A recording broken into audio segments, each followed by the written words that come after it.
Okay, welcome to your midterm. This is going to be a testing of using the Mackie console in conjunction with Pro Tools. This is the basic way to do this. I'm going to show you a second way to do it that's for the more advanced students, but this is the basic way, and you'll get full credit for doing it this way if you elect to do that.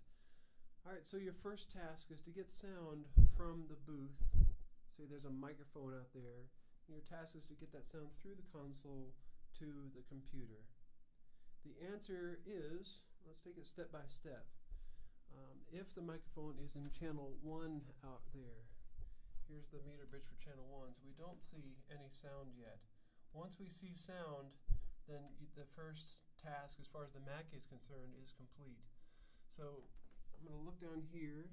Oh, there's a green light on, that's promising. So what we have to do is, let's try pulling up the fader and see what we get. Nothing yet, oh, just a little bit. So we might want to adjust the gain here and get a big juicy signal there. Then as far as getting sound at the computer, you are done. That's all you have to do on the Mackie in order to get sound to the computer. Sound to the monitors here in the studio, the audio monitors, is a different thing. So then you're going to have to create a track using your keyboard shortcut. I have to use my mouse because I've got the camera in one hand. So a mono audio track is perfect. You're going to have to make sure the input on this track is the correct input. In our case, we wanted line 1 or mic 1, so that's going to be perfect. But if you arm this track to record and you did not see that signal jump up, you would have to check to make sure that this track was listening to the correct recording source, to the correct microphone, what have you. Okay, so at that point I might have you record something. So the second half of the final exam is how do you get sound into the headphones? Let's say that microphone out there was on a person and they needed to hear reference tracks, maybe drums and guitar, things like that, and they needed to sing along with it. Today, for example, all we have is a click track. So I would have you toggle to the mix view, and for the basic way to create a cue mix, this is going to be your cue mix. In other words, if I turn this up, they're going to get more loudness in their headphones, and if they want less of whatever this track would be, they would pull this down. So remember, if those go out to analog 1 and 2, that equals the sound from the computer is going to come out to 17 and 18. You can even see 17 and 18 right here. Okay, I'm going to go a little fast knowing that you can rewind and rewatch this. Here's what I would do. I would turn this left one to the left, the right one to the right, and I might pull these up so eventually I can hear my monitors and the speakers. Pull it up just a little bit. Now remember, if I want this left side to go to their left headphone, I'm going to just turn up number 1. Aux 1 goes up. Now for the right headphone, I don't want to turn up the same thing. I want to turn up number 2. It's going to go to their right headphone. So we have the potential for this sound to get to their headphones.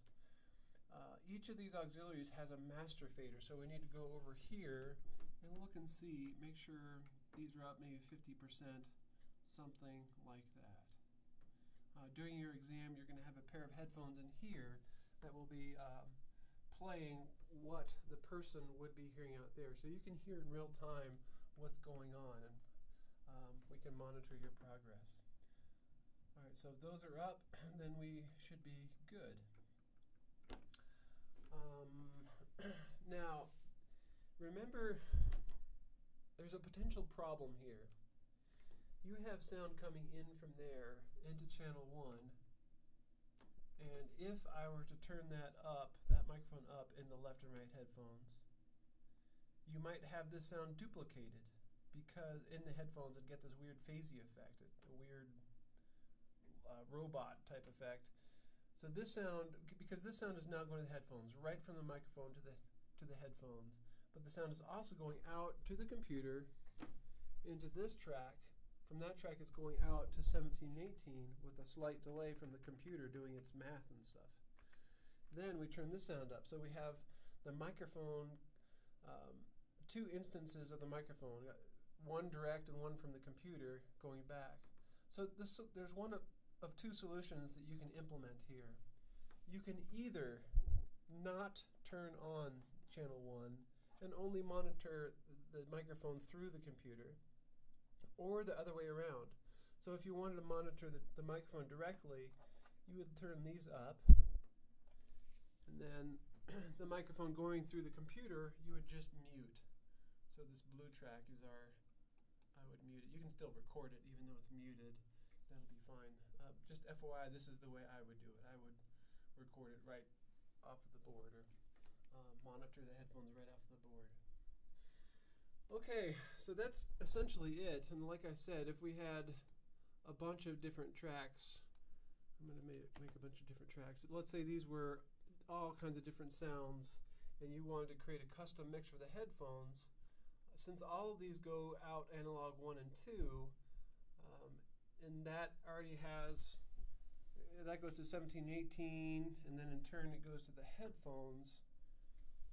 All you have to do here is to turn things up and down. Turn down the bass guitar, turn down the drums, turn up the backing vocal, whatever the performer out there wants. This is where you would customize their headphone mix.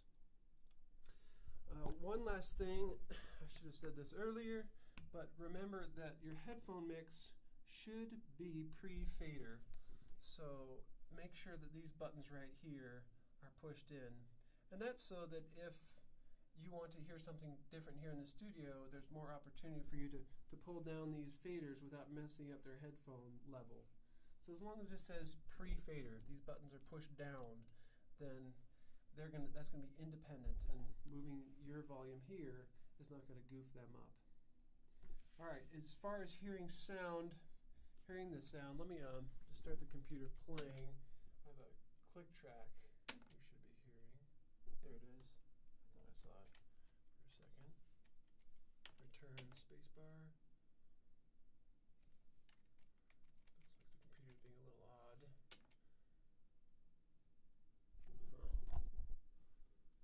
Okay, we'll make sure to allow time for troubleshooting.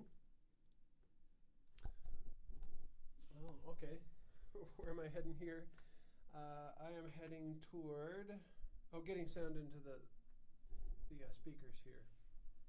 So make sure all my auxiliaries are pre-fader, that I need to go to the headphones. On any track that you want to hear in the speakers, you're going to assign an output. By default, the sound does not go anywhere on the console that we can hear it. So for any track that you want to hear in our studio monitors, I'm going to recommend you just push the left and right mix. So left and right mix there, left and right mix here. Then here's my left and right fader. I can pull that up and I'm getting sound. If I did not hear sound, it's because the control room volume is down. Now remember, the room we're sitting in is not the recording studio. So if anybody, let's see, where's the studio knob? Oh, the one above it. If anybody reaches for the studio knob hoping to turn up these speakers, I'm going to get very frustrated because we're not in the studio. This knob would turn up the speakers out in the studio, namely the other room. So we are not in the studio where we're sitting right now. You want the control room level. You want to turn that up. And just to the right of these knobs, you can define what sound source you want this to play. So you would make sure that you're playing the left and right mix, all those sounds that you sent to this master fader. So I hope you follow all that. I know it's a little bit of a journey, but I hope if you watch this video a couple times, it'll start to make sense. So let me talk through the signal flow for this basic setup one more time. The sound would go out of the microphone and into the wall panel.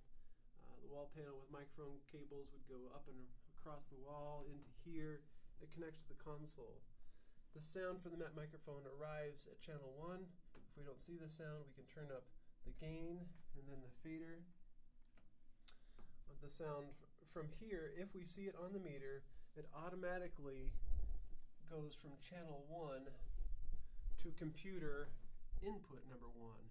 So if I arm this to record with the red button, I should see signal. As long as I see signal over out there in the Mackie console, I would see signal here if I arm this to record and it has the corresponding number. So that's sound in the computer. The Q mix, if we have all these channels going out, 1 and 2, that would correspond to 17 and 18 here.